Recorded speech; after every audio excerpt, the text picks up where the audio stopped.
नवा शहर गुजरांवाला जिंदाबाद। और खुला निकल निकल जाओ मेरी जिंदगी से।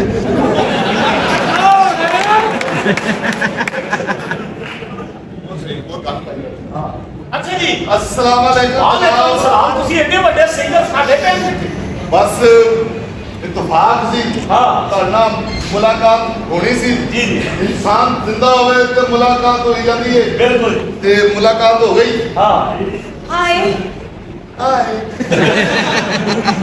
ਮੇਰੀ ਕਿਵੇਂ ਮੱਥੇ ਲੱਗਦਾ ਆਈ ਲਵ ਮਾਈ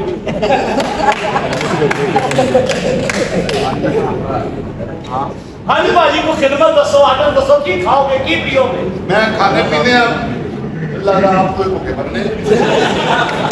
चोर चोर अच्छा दसो